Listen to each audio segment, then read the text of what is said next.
This is CGTN, China Global Television Network.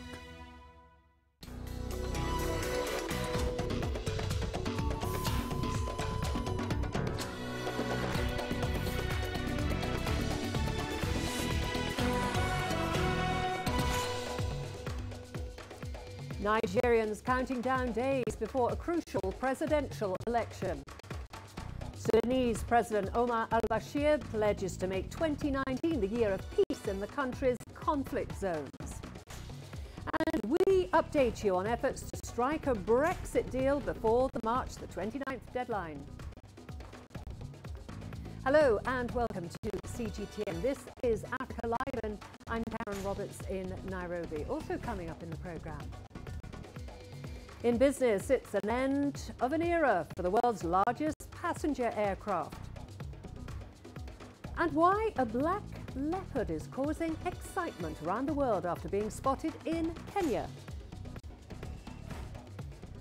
We begin with some distressing news from Nigeria. 4 people have been killed and an unknown number of others are believed to have been kidnapped in a suspected Boko Haram attack.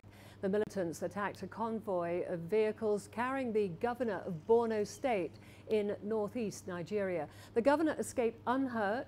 A civilian militia member traveling with Kashim Shettima said the jihadist fighters staged an ambush near to the town of Dikwa late on Tuesday. The area is known for activity of the Boko Haram faction, loyal to longtime leader Abubakar Shekau. It's near to the town of Gomboro and the border with Cameroon. We haven't seen them, but rather, they appeared unexpectedly while shooting sporadically. So you see, it must have frightened the people to the extent that even the driver had to stop. Some ran away and hid, some dispersed into the bush, while others were kidnapped.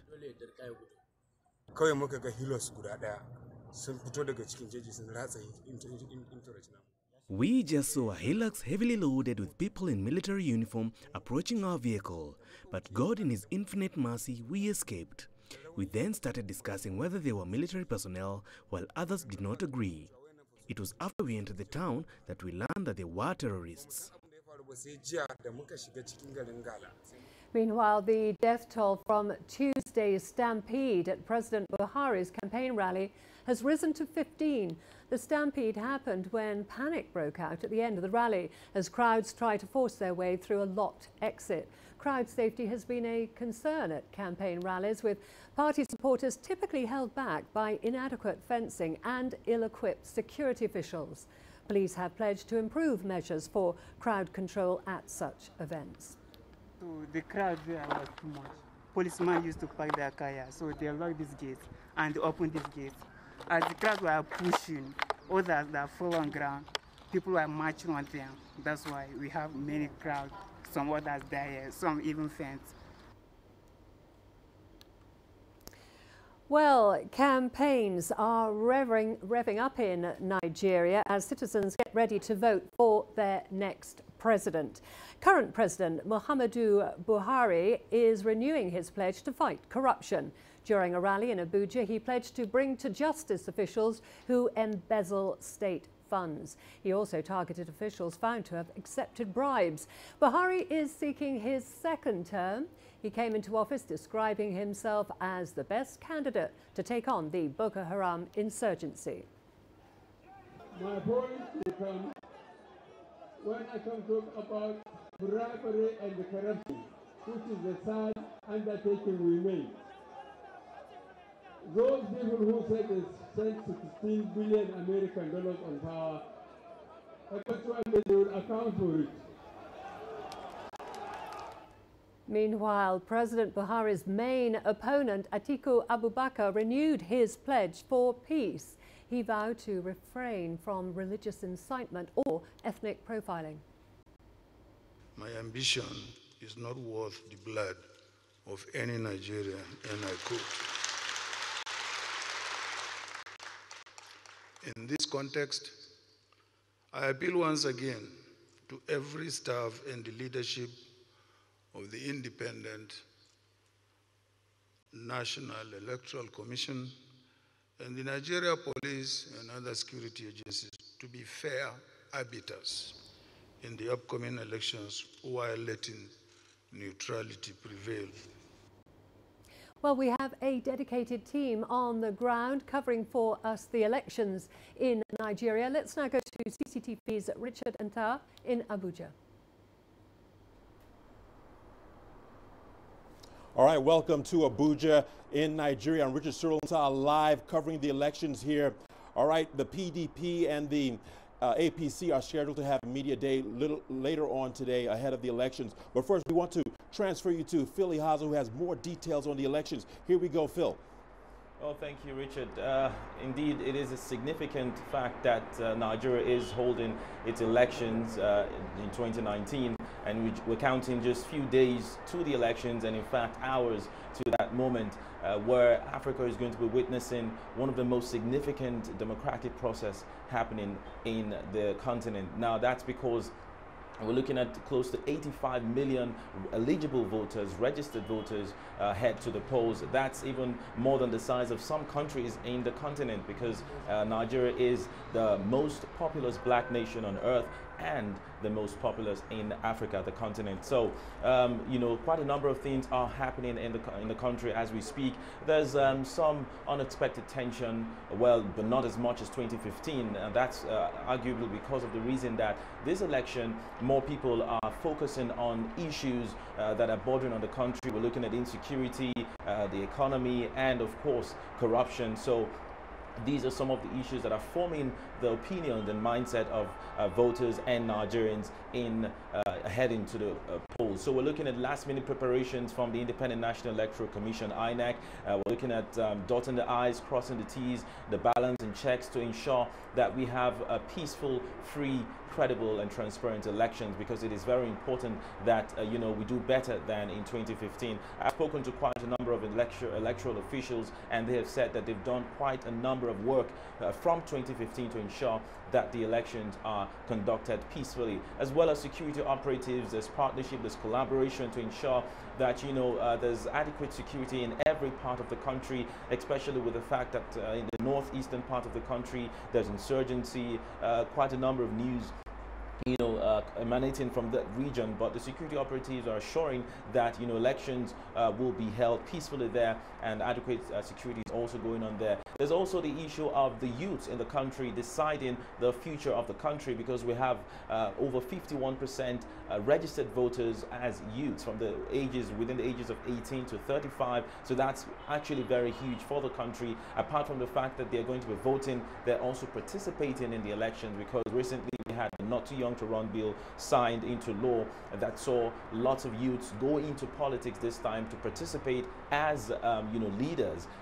So we have youths of as young as 25 going for elective positions in the country. So the elections, yes, indeed, it's very, very important for the country. You're looking at two major presidential candidates from the north with their running mates from the south. So it's you know, going to be no more as much as in 2015, where we had ethnicity and religion as the focus. We're looking at people who are going to be capable, people that will deliver on their promises, people that will ensure that Nigerians, I mean, over 80 million Nigerians living in poverty are taken out of that light. So it's really, really a very anxious moment for the country in general.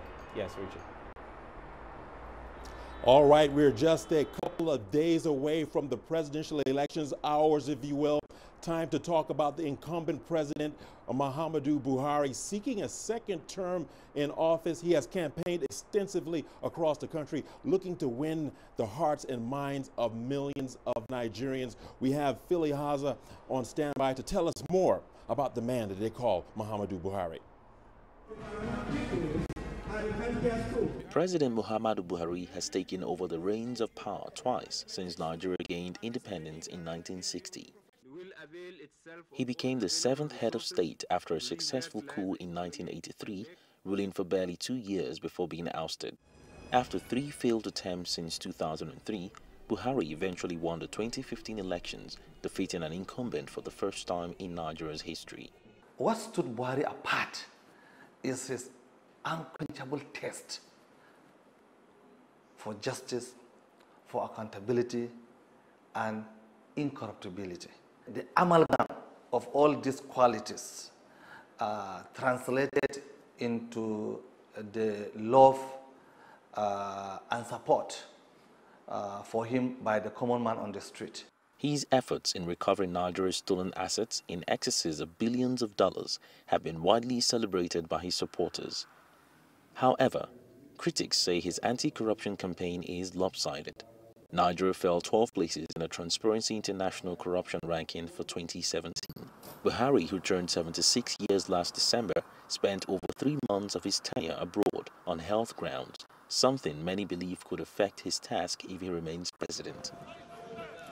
As a former military leader, many Nigerians had hoped for a quick fix in dealing with insecurity problems, including a prolonged war on insurgency.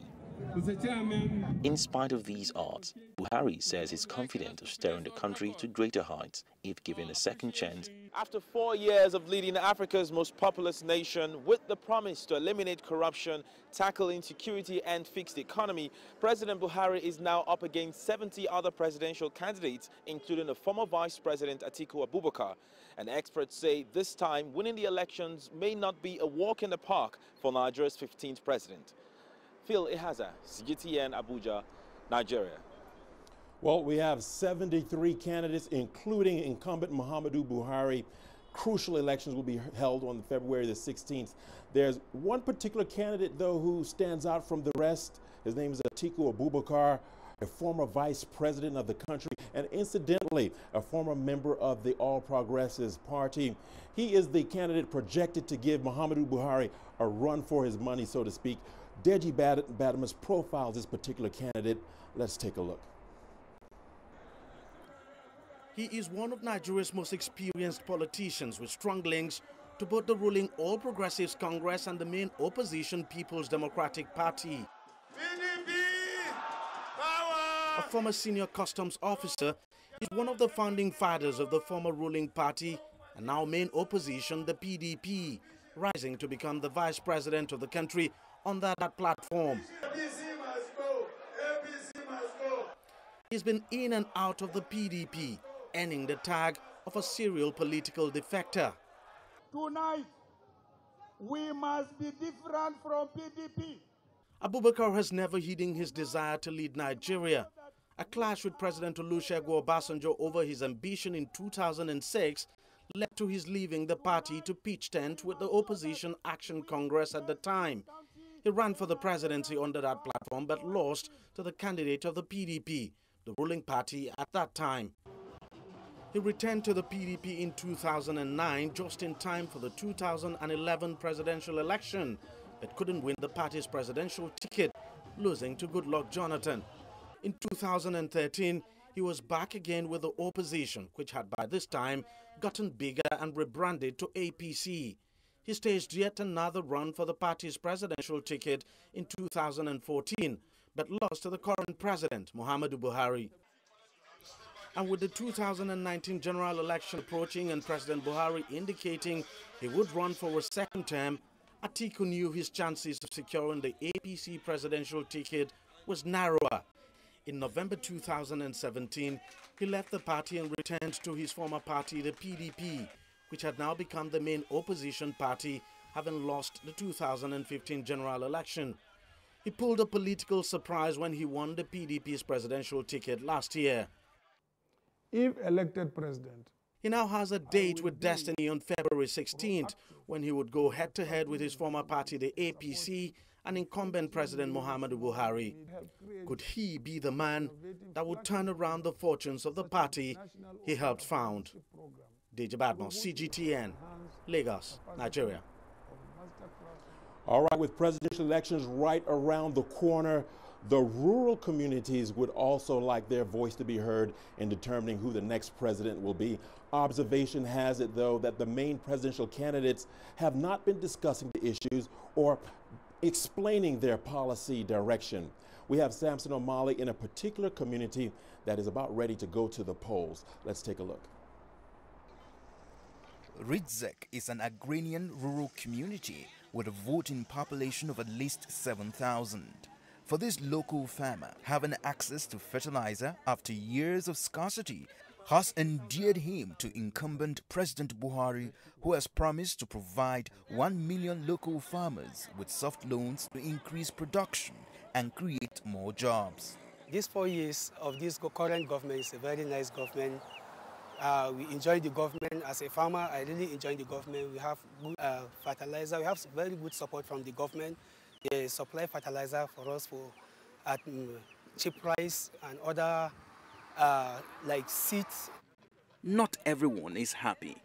For these 4 years, the things are not easy with us because even if you go market, things are very costly. This welder is angry because his son was sent back home from school for lack of fees. His business has also taken a plunge. If you go to market now, the material is too cost, and if you charge somebody, you think say the money for you. Everything is hard now. For many rural voters, the 2019 general elections will be a referendum on the President Muhammadu Buhari's administration as they yearn for change. Rural voters may have made up their minds on who to vote for. The majority of voters are in the rural areas. But given the prevalent conditions in Nigeria in the past 3 years, I am convinced that a lot of them would have made up their mind to vote in a direction that they will effect changes so as to improve the standard of living in the days ahead. In small villages and communities like Rizek, the 2019 presidential elections will be won or lost on the sincerity of the candidates who meet their expectation. Samson Omale, CGTN, Jos, Nigeria. I guess that will do it for now from Abuja, Nigeria. It's right back to you, Karen Roberts in Nairobi. Okay, thank you very much, Richard. That was CGTN's Richard Antar there for following the elections, the presidential elections in Nigeria, taking place this weekend. Well, meanwhile, Nigeria's Code of Conduct Court has issued an arrest warrant for the country's suspended Chief Justice, Walter Onnoghen. Justice Onnoghen is facing trial for under-declaring his personal wealth, contrary to a mandatory requirement for civil servants. Here's CGTN's Kelechi Emekalam with the details. It's the third time the Anti-Corruption Court is sitting to try the embattled Justice Onnoghen, and he's been absent in all 3 sittings. The court now wants him to appear at all cost.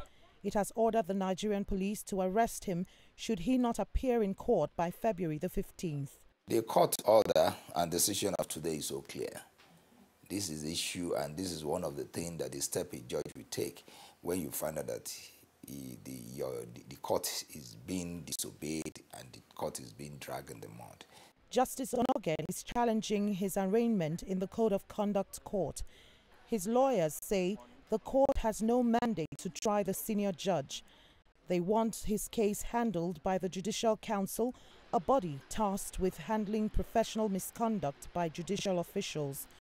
That is even after the appeal court has ruled in favor of his trial in the Code of Conduct Tribunal. What if he's not here on that day? Then the director, DSS, and the Inspector General of Police may be held in contempt of the tribunal. In the meantime, the National Judicial Council has set up a 5-member committee to investigate the allegations of corruption against Onnoghen. It's unclear if Justice Onnoghen will abide by the court order to personally appear in court or wait to be brought in by force. His trial has split lawyers in the country. Some lawyers have referred to him as a victim of politics, while others think the case is tainting the judiciary and want him to resign to cut the damage. Kelechi Emekalam, CGTN, Abuja, Nigeria. Well, let's now return to developments in Nigeria. We've been talking about the elections, of course, that are taking place on the weekend. There was an incident earlier. Now let's go live to our correspondent, Deji Badmus, who is in Lagos for us. Deji, what's the latest on that attack on the Borno State Governor's convoy?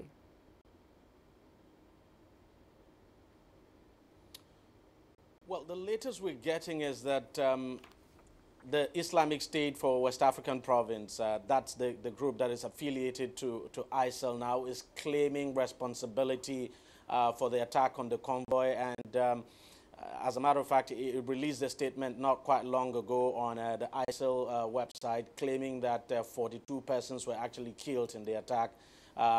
So that's exactly what we have. But of course, as you had reported earlier, what has come out of the state government is that 4 persons actually died in the attack, including a soldier. But ISWAP is now claiming responsibility of the attack, for the attack now, and they're saying that 42 persons were killed and that most of them were beheaded. And Deji, let's return to an earlier incident, turning to the election campaigns. There was a deadly incident in a rally for President Buhari's party. What's being done to ensure that there is adequate safety for those attending these campaign rallies?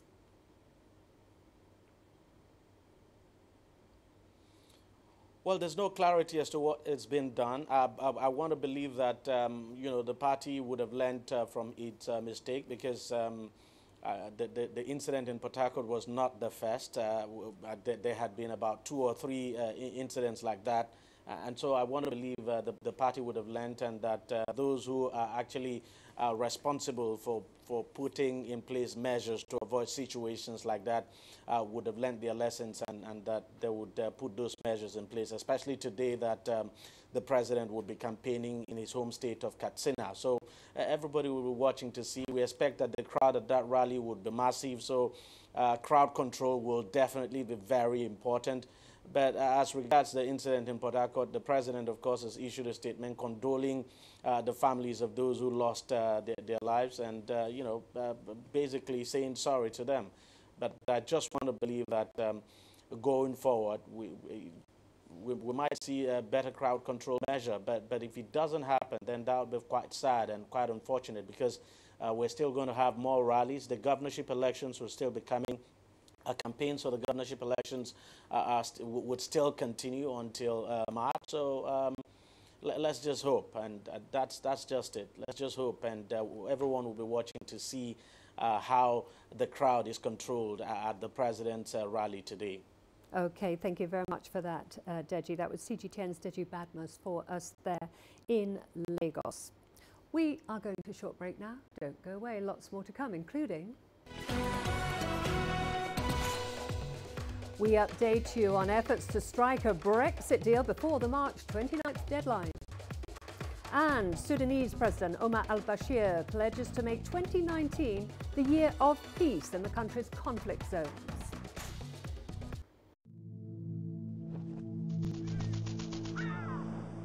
How will your world change today? What happens here? What happens there? Or what you make happen for yourself? If it matters to you, it matters to us too. Your stories are the stories that need to be told. Africa Live. Find your voice.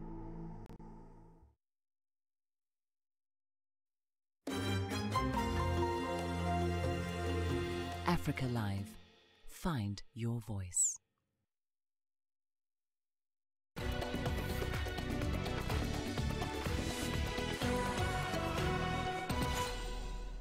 British Prime Minister Theresa May is holding firm on her promise to deliver a Brexit deal before the March 29th deadline. She's back before the House of Commons today, Thursday, ahead of a series of votes. CGTN's Hannah Hoekster reports now from London. A difficult day for Prime Minister Theresa May in Parliament this on Wednesday, this after she faced off to the opposition as well as her own party in Prime Minister's question times. Now, it was damage control for her after she was apparently responding to a comment made by one of her ministers in Brussels, who outlined her strategy was essentially to delay time, to kill the clock until basically the ministers would only be faced with either passing her deal or she would ask for an extension of Article 50. So this is what she had to say to Jeremy Corbyn's question on that issue. On the first point that my honourable friend raises, I'm grateful that he has asked me that question rather than relying on what someone said to someone else as overheard by someone else in a bar. It's very clear the government's position is the same. We triggered Article 50. In fact, this House voted to trigger Article 50. That had a 2-year timeline. That ends on the 29th of March. We want to leave with a deal, and that's what we're working for.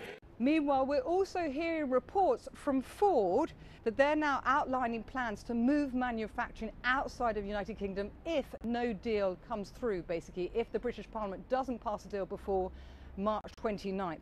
This on top of what's happened with Nissan. Nissan said last week that they will no longer be making their X-Trail car in Sunderland, and we're hearing reports of Jaguar also cutting jobs. So this is very worrying talks, sounding alarm for Britain bowing out of the European Union with no deal on March 29th.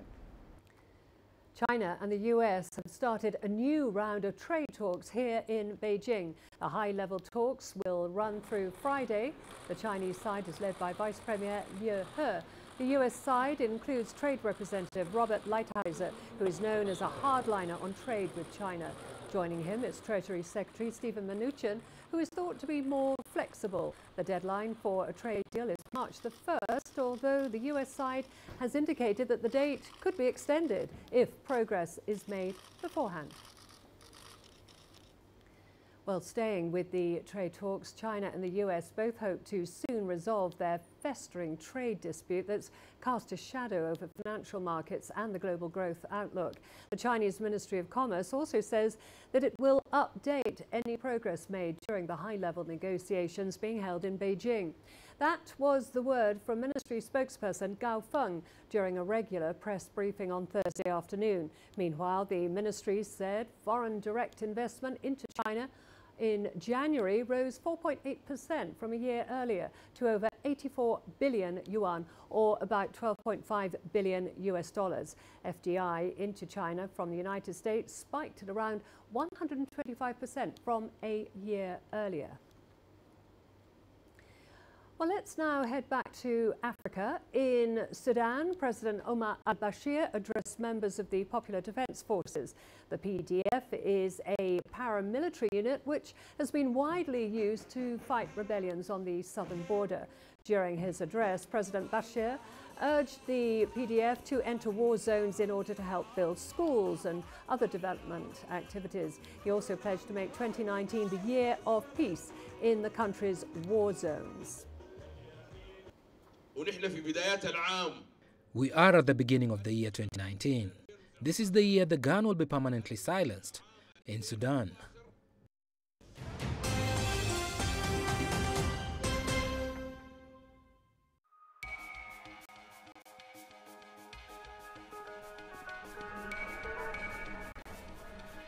You're watching breaking news on CGTN.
A recap of our top stories now. In Nigeria, 4 people have been killed and an unknown number of others are believed to have been kidnapped in a suspected Boko Haram attack. The militants attacked a convoy of vehicles carrying the governor of Borno State in northeastern Nigeria. The governor escaped unhurt. A civilian militia member travelling with Kashim Shettima said the jihadist fighters staged an ambush near to the town of Dikwa late on Tuesday. In Sudan, President Omar al-Bashir addressed members of the Popular Defense Forces. The PDF is a paramilitary unit which has been widely used to fight rebellions on the southern border. Well, during his address, President Bashir urged the PDF to enter war zones in order to help build schools and other development activities. He also pledged to make 2019 the year of peace in the country's conflict zones. British Prime Minister Theresa May is holding firm on her promise to deliver a Brexit deal before the March 29th deadline. She's back before the House of Commons today, on Thursday, ahead of a series of votes on possible amendments. And China and the US have started a new round of trade talks in Beijing. The high-level talks will run through until Friday. The Chinese side is led by Vice Premier Liu He. The US side includes Trade Representative Robert Lighthizer. He's known as a hardliner on trade with China. Joining him is Treasury Secretary Stephen Mnuchin, who is thought to be more flexible. And those are the top stories that we're covering for you.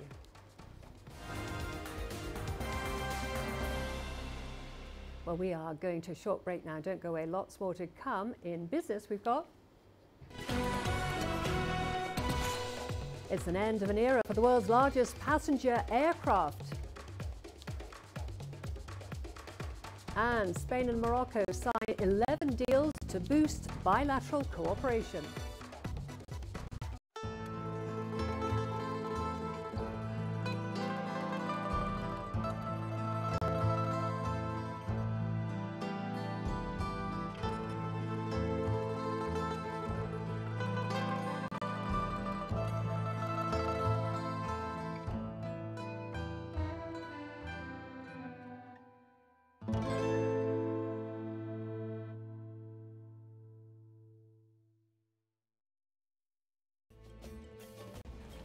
There's more to this place than just glorious landscapes. There's more to it than just, say, Table Mountain or glorious, endless salt flats. There's more to it than countries that are home to some of the deepest mines in the world. There is so much more to this place, even if it is home to some of the finest diamonds on the planet. It is the sheer diversity of the people who call Southern Africa home and the relentless drive to make it a better place that make it so special. And we know that because this too is home.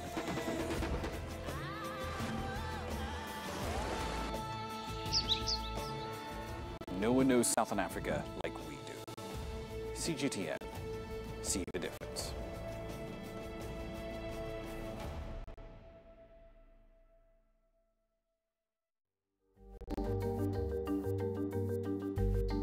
Africa Live. Find your voice.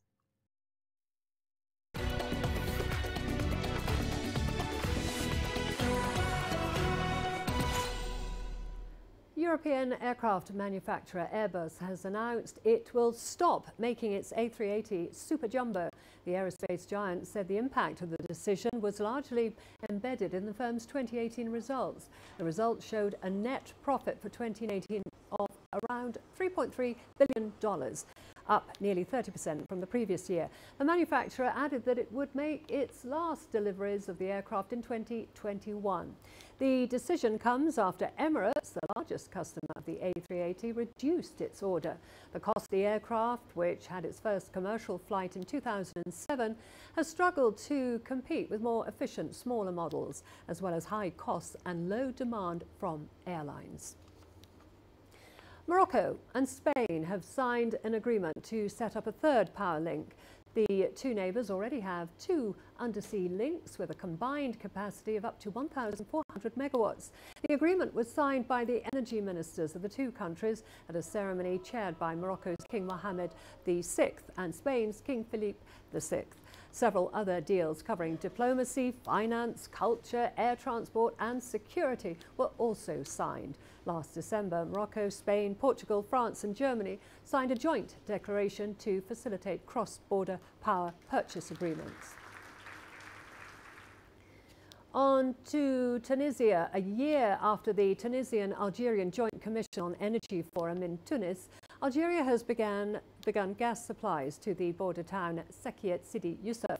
54% of natural gas used by the Tunisian electricity company is imported from Algeria.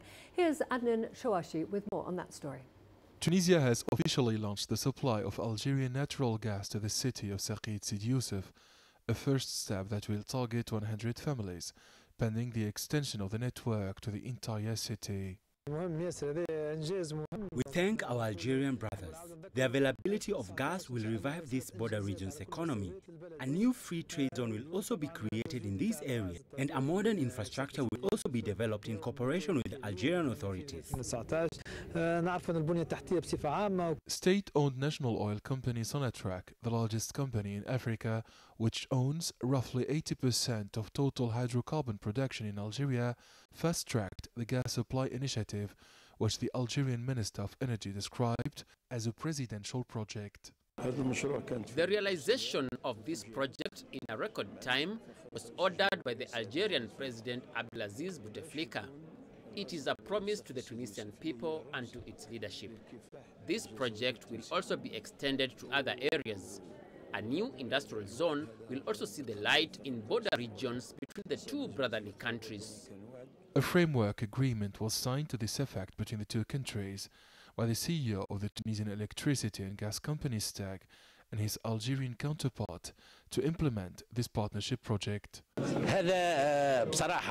is a historic day. The partnership between Algeria's Sonatrach and Tunisia's STAG is fruitful and very successful on the technical and administrative sides. We are proud to work with our Algerian counterparts in providing gas, which will boost commercial activity in border region. Tunisian and Algerian authorities are working to provide gas for heating to the primary school Toumars in Sakiet Sidi Youssef as part of a charity initiative. The project of pumping Algerian gas into the domestic network in Tunisia was inaugurated on the fringes of the two countries' celebration of the 61st anniversary of the events of Sakiet Sidi Youssef, during which the French army bombed this city in 1958. Adnan Shawishi, CGTN, Tunis. South African power utility Eskom is in serious trouble as it struggles to keep the lights on. Public Enterprise Minister Pravin Gordhan admitted to Parliament that the parastatal is insolvent and will not exist beyond April. This follows President Cyril Ramaphosa's announcement that the utility would be split into 3 entities to keep it afloat. CGTN Sumitra Naidu has more. Just days after the president announced a plan to restructure Eskom, Public Enterprises Minister Pravin Gordhan dropped a bombshell in Parliament, confirming that the power utility is technically insolvent. Eskom's debt burden has ballooned to $32 billion and it's bleeding cash to keep the lights on. Eskom, since 2010, has neglected to do proper maintenance. They kept the lights on and sacrificed maintenance from 2010 onwards, and for them to catch up, it'll take at least 6 years. And then unfortunately, the first thing the new board did when they came back last year in January, or were appointed, is they cut the maintenance budget. These troubles, though, are not new. Government has been helping Eskom financially since the supply crisis first hit in 2008. This unbundling isn't actually fixing anything, because it wasn't the centralization that was a problem in the first place. It was poor leadership. It was mismanagement. It was corruption.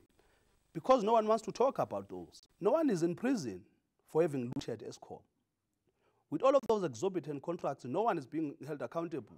Ordinary South Africans, business and industrial users were caught off guard when Eskom began power cuts on Sunday to limit pressure on the grid after several power units crashed. Because of the reduced maintenance budget, Eskom has elected to take 12 generating units out of service, completely gone. And that, of course, exacerbates the pressure on the balance of the fleet.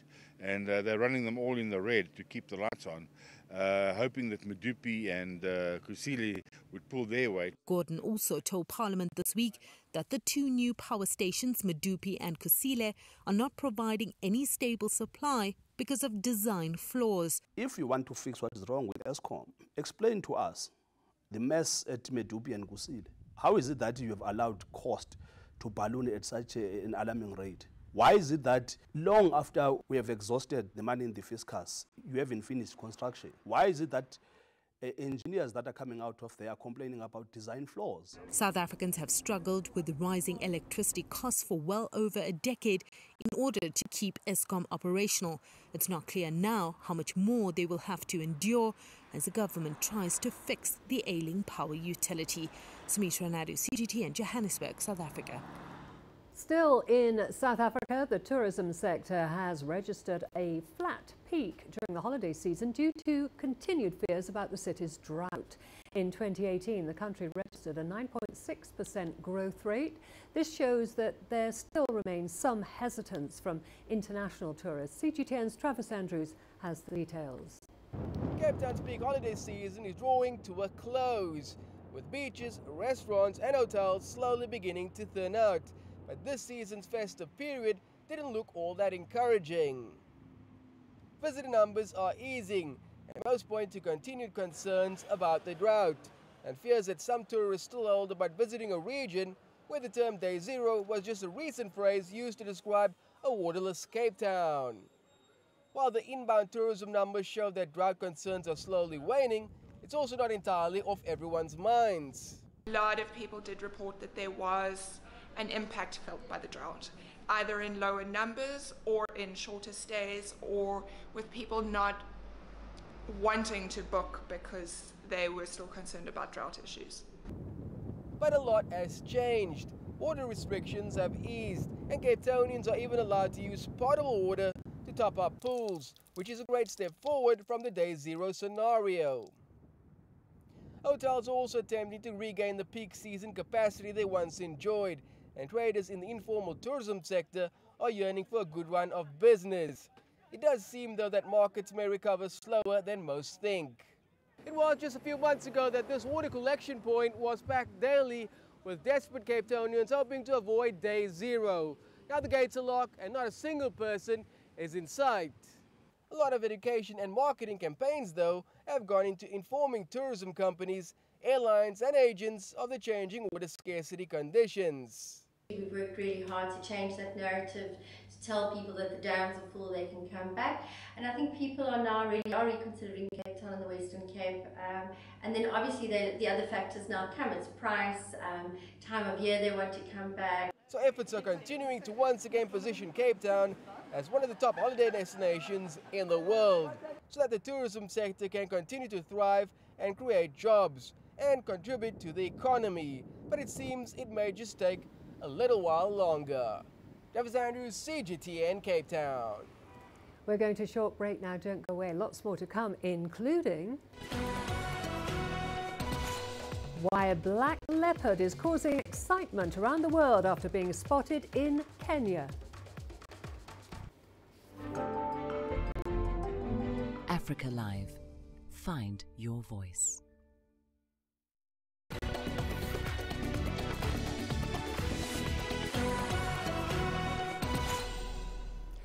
Investigations by Tunisian authorities have revealed that children have been forced into hard labor and undergo what's been described as Taliban-like survival training at a Quranic school.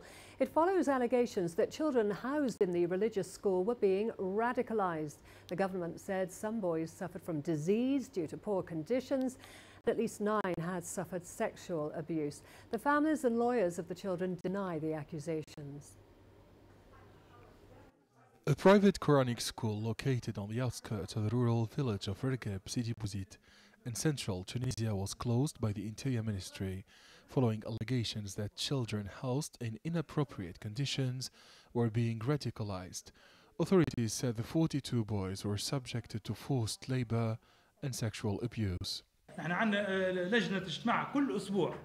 We've been informed by the regional authorities about this illegal Quranic school. It is preaching radical discourse and brainwashing children with misinterpretations of Islam. The Minister of Women, Family and Children said that the affected children were taken to a youth center in Tunis, where they were being provided with the necessary health, psychological and social care. The children are now in the hands of specialists, educators and psychologists. They have been subjected to inhuman treatment. This is unacceptable in Tunisia. Some former students at the Quranic school of Ergeb revealed that teachers at the private institution provided the best conditions for studying and learning Quran. They denied reports they were subjected to forced labor or suffered physical abuse. Adnan Shawashi, CGTN, Tunis. A rare black leopard has been spotted in Kenya's Laikipia region. Photographer Will Burrard-Lucas was the first to capture this rare sight on camera. However, a Kenyan photojournalist is also being credited for snapping the rare cat earlier in 2013. Black leopards were last documented in Africa nearly 100 years ago. Researchers at the San Diego Global Zoo have been leading a leopard conservation program in Laikipia County. They were also able to catch the black leopards on camera. The fact that we have more than one black leopard confirmed in this area is really important because it lends credence to what we understand for black leopards in Kenya, that they're not just a rare phenomenon, but they've been here for a long time. And this is really important for the conservation of leopards in this area because it suggests that leopards in this region may be unique and special genetically. We don't see black leopards anywhere further south of Kenya. We've only seen them here in Kenya, and we've had reports in Ethiopia. So this suggests that there's a lot of conservation value here in protecting what may be a very special subspecies. Well, as we were reporting earlier in the program, Nigeria is now counting down the hours to a critical election. Candidates have been busy on the campaign trail trying to persuade undecided voters. But it's not just about election promises. The candidates' sense of fashion could also influence their fate at the ballot. For those seeking elective posts in Nigeria, it is not just about the speeches, billboards and catchy campaign slogans. Fashion plays a big role in voters' decisions. Nigerians dress depending on where they come from. The northern part has the Hausa, who are predominantly Muslim, while the south is made up of Igbos and Yorubas, who are largely Christian. All these people have their own style of dressing. Every other person feels like there's a bit of him that's from their place, and the same thing applies to their choice of clothing. So if I have people who have like 3 different posters, one in Igbo outfit, one in Hausa outfit, and the other one in Yoruba outfit, so that way, regardless of where people are voting from, they will think, yes, we're voting for our people, and if we vote for our person, he will represent our interests when he gets into government. Nigeria's deep divisions between the north and the south has led to an unofficial power-sharing arrangement amongst the ruling elite. The presidency alternates between the north and the south after every 2 terms. Each term lasts for 4 years. Current frontrunners President Muhammadu Buhari and former Vice President Atiku Abubakar both hail from the north. And to appeal to the voters in the south, they have to dress the part. People really do this to, talk to people who they think will vote for them. And as long as we have people in the grassroots area doing more of the voting, going out to vote under the sun, this will always continue to play the role.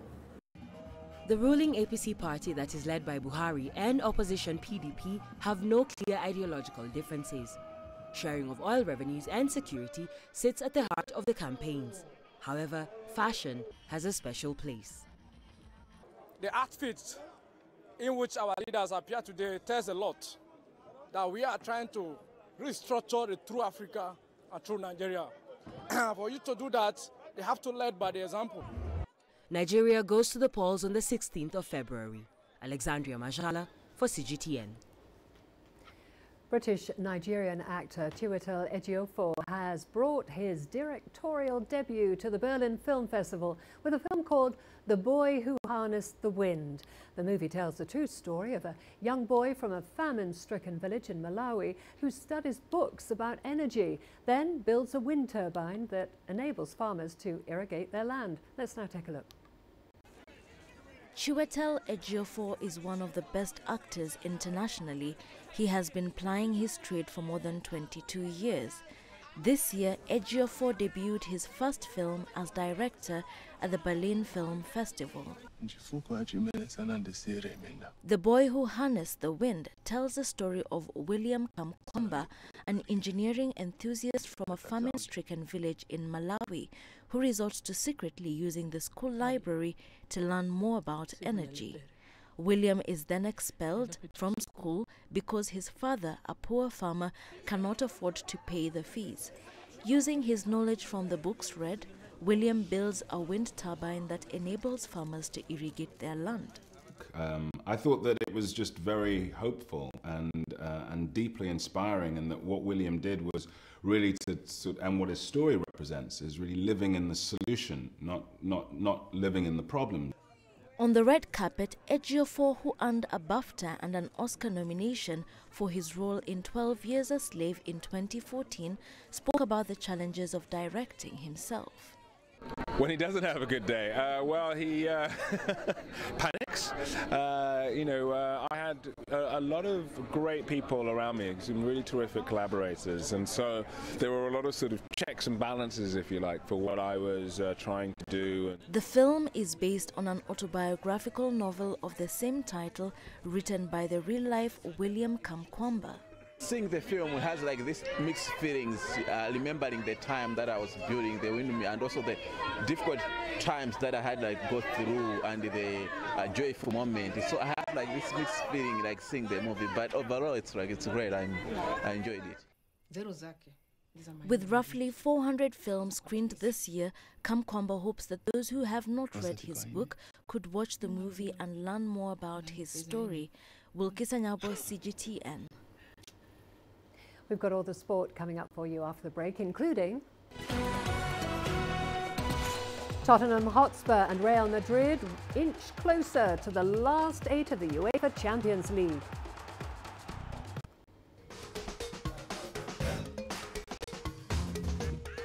Africa Live. Find your voice.